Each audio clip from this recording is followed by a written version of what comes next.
J'ai récemment recodé un ordinateur de 0, et dans cette vidéo je vais essayer de faire tourner Snake directement dessus, en utilisant mon propre langage de programmation qui n'existe même pas pour l'instant.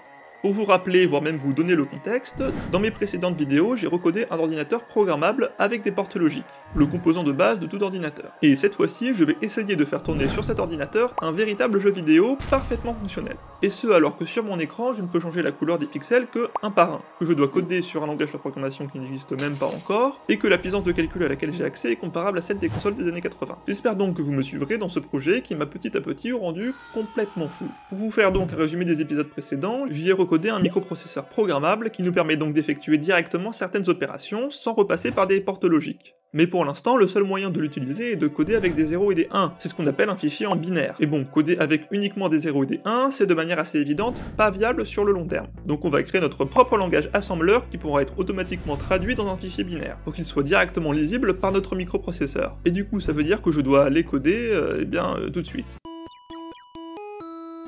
Bon, la première de ces nombreuses séances de codage était pas si horrible. On devait être à un niveau de chiantise de très précisément 2 sur 10. Mais vous allez voir que plus tard, dans cette vidéo, on risque de vraiment exploser cette échelle. Mais concentrons-nous déjà sur le présent, car maintenant que notre propre langage assembleur est codé, il faut donc que je vous présente notre nouveau bébé. Ainsi, on a accès à une mémoire de 16 registres, qui vont de R0 à R15. Et ce qu'on a le droit de faire pour l'instant, c'est faire des opérations de base sur ces registres, comme additionner, soustraire, multiplier, et pas diviser parce que j'ai pour l'instant pas eu le courage de le programmer, puis stocker le résultat de ce calcul dans un autre registre. On peut également remplacer l'un des deux registres par une constante. Et voilà, pour l'instant c'est tout. Et donc par exemple, si je veux calculer les 10 premières puissances de 2, je peux le faire comme ça. Ouais, alors là peut-être que les plus attentifs d'entre vous ont vu le problème, et si c'est le cas, sachez que je suis fier de vous. Donc voilà, je vous donne un bon point. Si vous en avez 10, vous aurez une image de mes pieds. Enfin bref, le problème c'est qu'on répète plein de fois les mêmes lignes encore et encore. Et ça pour une raison très simple, c'est qu'on ne peut lire chaque ligne du code qu'une seule fois, car après chaque instruction, on lit systématiquement la ligne suivante. Et donc une fois qu'on a passé une ligne, il n'y a aucun moyen de la lire à nouveau. Et ça c'est terriblement inefficace, surtout quand on a pour but de faire un jeu vidéo, où on va répéter les mêmes instructions à chaque boucle de jeu. On va donc rajouter la possibilité de sauter à n'importe quel numéro de ligne avec l'instruction jump. Sachant que pour se simplifier la tâche, en plus on va faire référence à un label pour pas avoir à rentrer le numéro de ligne à la main. Et du coup notre code ressemble à ça maintenant, ce qui est beaucoup plus efficace. Bon ça c'est cool, mais pour l'instant on peut faire que des boucles infinies, et en plus on peut même pas tester de conditions. Donc ça veut dire pas de if, pas de while, pas de boucle for, ce qui est très limitant encore une fois. On va donc se rajouter des sauts conditionnels, où le saut vers une autre ligne de code ne sera fait que si une certaine condition est remplie sur le résultat du calcul précédent. Par exemple s'il est égal à 0 ou s'il est négatif. Et si ce n'est pas le cas, on continue juste notre chemin normal en lisant la ligne suivante. En stockant notre numéro de ligne dans un registre, on peut même faire des appels à des fonctions, en utilisant intelligemment les jumps. Ok, donc on a pas mal d'outils de base, mais on n'a toujours pas d'écran. Finalement, je vous ai fait presque 2 épisodes et demi, et on n'a toujours pas codé Hello World, alors que c'est la première chose qu'on programme normalement. En fait, on n'a toujours rien codé en soi. Ouais, parce que pour l'instant, à chaque fois j'affichais le résultat des registres intéressants, mais c'est de la triche. Devant un vrai ordinateur, toi, tu peux pas voir directement la valeur des registres, à moins d'ouvrir ton ordinateur et de rajouter des capteurs ou je sais pas quoi. Mais bon, je ne recommande pas forcément cette méthode. Il est donc crucial qu'on rajoute un écran, pour avoir un ordinateur digne de ce nom. Mais pour se rajouter un écran, il faut d'abord qu'on se rajoute de la RAM, qui est un anagramme pour Random Access Memory, ce qui est sûrement le nom le moins explicite du monde d'ailleurs, parce qu'en fait, il y a absolument rien de random là-dedans. En fait, c'est juste de la mémoire temporaire et initialisée à 0, dans laquelle on peut écrire et lire ce qu'on veut. On va alors se réserver un certain espace dans cette mémoire qui sera dédié à l'écran. A noter que la RAM contient des valeurs sur 16 bits, mais que comme notre écran est en pur noir et blanc pour l'instant, on va donc stocker 16 pixels d'affilée par valeur. Ce qui fait que c'est facile d'afficher des images case par case, mais par contre que c'est super chiant d'afficher des choses entre ces cases, parce qu'on devrait faire des trucs sur plusieurs cases mémoire à la fois, en prenant en compte le début, la fin et tout, et en gros c'est super relou. Donc on va pour l'instant s'en tenir à de l'affichage par case de 8 pixels par 8 pixels. En décrivant dans le code exactement quel pixel changer, on peut donc faire une fonction qui écrit A sur n'importe quelle case de l'écran.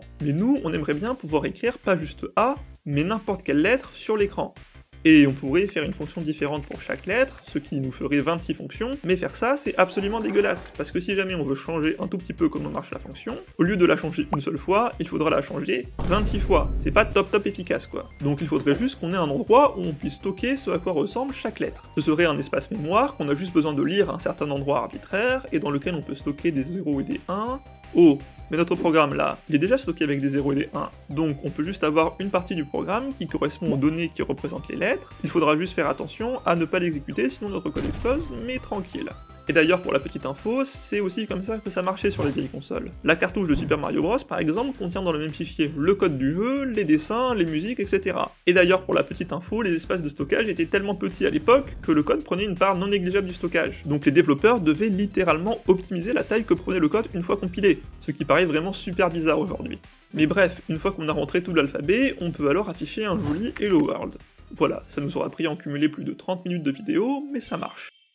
On peut donc maintenant passer à l'espace, et bien de coder Snake, ce qui m'a vraiment fait pas mal devenir fou pour le coup. On était peut-être à une note de bien au moins 8 sur 10 sur l'échelle de chiantise. Bah ça va, c'est Snake, t'abuses. Non, attends que je t'explique pourquoi c'est vraiment horrible. Déjà, devoir gérer les pixels un peu un à un, c'est assez chiant. Mais en plus, je code ça dans un langage très primitif, qui n'a que 16 variables auxquelles je peux facilement accéder, qui sont voilà les 16 registres, et qui sont en plus toutes des variables globales. Donc il faut faire attention au fait que certains registres peuvent être modifiés par les fonctions que t'appelles, et donc tout foutre en l'air. Et par-dessus ça, mon fidèle éditeur de texte, VS Code, même si je l'aime d'un amour fort et profond, et ben mon langage de programmation, il le connaît pas. Refusé à la frontière, le gars. Et donc, puisqu'il le connaît pas, il lui donne aucun coloriage syntaxique, complétion automatique, ou quoi que ce soit. Du code sur ce qui n'est rien de plus qu'un bon vieux bloc-notes, en fait. Donc absolument rien n'était fait pour que ce projet soit agréable. Et c'était fort réussi. Mais je ne me décourage pas, je commence par coder déjà juste un déplacement en ligne droite, puis j'ajoute le fait de pouvoir changer de direction en réponse aux flèches. D'ailleurs, toute personne respectable sait que quand on arrive sur un bord au Snake, on ne perd pas, juste on se téléporte de l'autre côté.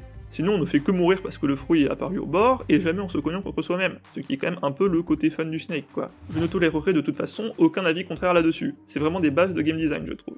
Bref, ça c'était la partie facile, maintenant on passe à la partie plus difficile, faire le corps du Snake. Parce que pour l'instant, il a un corps de taille 1, mais bon, du coup c'est plus une grosse bouboule qu'un serpent. Bon, la solution consiste à faire une pile d'indices de où sont le corps du Snake, puis de parcourir la pile en bouclant en fonction de la taille, après on efface et on restocke les bons trucs, en multipliant bien par 2 parce qu'il y a deux données x et y, puis on calcule la racine carrée inverse de sa calvitie, et à la fin on appelle Macron pour qu'il nous aide à traverser la route. Bon, ça a l'air chiant à coder, mais j'ai réussi du premier coup, genre vraiment j'ai pas compris, ça marchait beaucoup trop bien, voilà, je suis juste trop fort quoi. Par contre, pour check si le serpent se cogne contre lui-même, j'avoue j'ai un peu paniqué. En fait j'avais réfléchi en avance au reste, mais ça j'avais complètement oublié qu'on en avait besoin. Du coup ce que j'ai fait c'est que je regarde pour chaque case du corps du serpent si la tête du serpent est à cet endroit. Ce qui est très con, hein, et vraiment pas efficace. Surtout quand le serpent devient très grand, et ça fait que le jeu rame un peu quand il y a beaucoup de cases à check. Mais honnêtement c'est déjà suffisamment fonctionnel. Maintenant, il faut rajouter les fruits. Du coup ça c'est un fruit, ouais, j'ai fait ce que j'ai pu en termes de dessin avec 2 couleurs et 8 x 8 pixels, et à chaque fois que le serpent arrive sur la case du fruit, il mange le fruit, et donc il grandit de 1. Puis on change la position du fruit à une case aléatoire qui n'est pas recouverte par le corps du serpent, sachant que l'aléatoire est géré en fonction du nombre de frames passés depuis le lancement du jeu. Donc voilà, on est content, on a un jeu fonctionnel, je pourrais m'arrêter là honnêtement, mais dans mon grand professionnalisme, je vais rajouter 2-3 trucs. Déjà une animation de mort qui se lance quand on meurt, hein, et qui génère toutes ces petites croix, et qui honnêtement m'a pris beaucoup trop de temps à faire par rapport à ce que c'est. Ensuite, un problème que je trouve à Snake, c'est que au début on s'emmerde un peu. Genre ça peut prendre un peu de temps de devenir vraiment suffisamment grand pour qu'on ait une chance réelle de mourir, et que le jeu soit donc un peu stimulant. Mais en même temps, j'avais pas envie d'augmenter la taille qu'on gagne à chaque fois qu'on mange un fruit. Par exemple 2, tu vois. Parce que sinon, ça va trop vite, et ça casse un peu aussi le principe du Snake, je trouve. Donc ce que j'ai fait, c'est que je rajoute une chance sur 8 pour chaque fruit d'être spécial. Ce qui va te faire grandir de 3 au lieu de 1. Donc voilà, le fruit spécial ça ressemble à ça, hein. C'est honnêtement assez moyen, je sais, mais au moins c'est différent du fruit de base. L'idée c'était de faire un raisin, je sais pas si on peut dire que ça ressemble à un raisin, mais en même temps, est-ce qu'on peut dire que ça ne ressemble pas à un raisin ? Bon, il manquerait encore l'affichage du score à la fin, mais ça demanderait de faire des divisions et modulo par 10, donc un peu la flemme. Mais je l'affiche quand même à la fin dans la console, parce que c'est quand même cool de connaître son score, même si c'est un peu de la triche de l'afficher comme ça, j'avoue. Il y a sûrement normalement un lien vers un GitHub dans la description, donc vous pouvez y jouer si jamais vous avez envie de jouer à un Snake en noir et blanc, je sais pas trop pourquoi. Bon par contre c'est seulement si vous arrivez à installer SDL, hein, ce qui est honnêtement pas simple. Je mettrai peut-être une version précompilée si j'ai la foi, mais on verra. Pour conclure, je sais que dans une vidéo précédente, j'avais dit que le but ultime du projet c'était de recoder un Snake. Et ben là du coup c'est fait, voilà, on l'a fait. Mais est-ce que du coup ça veut dire que le projet est fini, qu'on est arrivé à la fin? Ben non pas du tout, parce qu'en fait, même si voilà, je me plains un peu dans la vidéo, en vrai j'aime beaucoup le projet, tu vois. Mais en plus, j'ai pas mal d'idées pour la suite, on est vraiment pas arrivé au bout du projet, déjà, juste de manière évidente, le langage de programmation qu'on a, il est vraiment nul, on peut à peine le qualifier de langage de programmation.